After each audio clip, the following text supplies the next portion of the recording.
waxaa la soo wariyay inuu jiray dhakhtar caan ah oo qalliinka ku xeel dheer laguna magacaabo Hisham.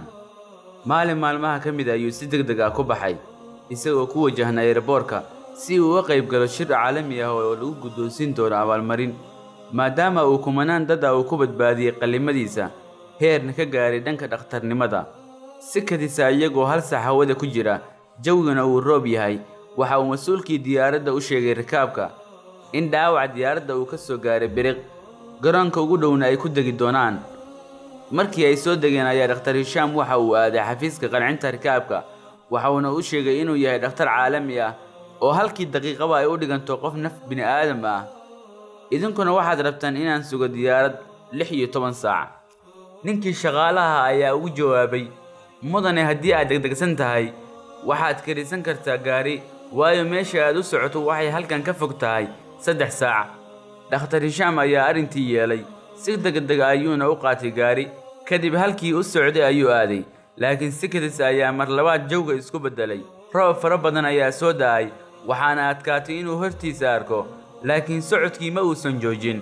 2 saac kadib dhakhtar Hisham waxa uu ogaaday inuu ka lumay halkii uu socday. sidoo kale waxa uu dareemay daal aad u fara badan. waxa uu socdaba waxa uu arkay guri yar, dabadeedna inta uu istaagay ayuu qaraacay. waxa uuna maqlay cod haweeney ah oo ku dhahaysa soo gal cidda tahayba, albaabku waa uu furan yahay. waa uu soo galay, waxa uuna haweeneydii fadhiisay weydiistay telefoonkeeda inuu adeegsado. way qosashay haweeneydii, waxayna ku tiri, telefoon waa maxay wiilkaygiiyow? ma aragtin miya meesha aad joogto? halkan koronto iyo telefoon midna ma lahan.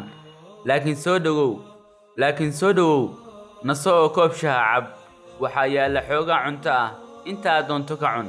waa u mahadceliyey dhakhtar Hisham haweeneydii. isagoo wax cunaya ayuu haweeneyda arkaa iyadoo salaad galaysa. waxa uu si kadis ah ku arkay wiil yar oo hurda oo aan wax dhaqdhaqaaq aanan lahayn. markii ay salaada ka baxdo, haweeneyda waxa ay ruxaysaa sariirta ilmaha yar, waxayna ku raagaysaa salaada iyo ducada mar walba. dhakhtar Hisham ayaa ku yidhi, wallaahi waad iga qajil siisay akhlaaqdaada iyo karaamadaada. waxaan ilaahay ka rajaynayaa inuu ku aqbalo dhammaan ducooyinkaaga. haweeneydii ayaa u jawaab celisay, wiilkaygiiyow, adigu waxaa tahay marti dariiq.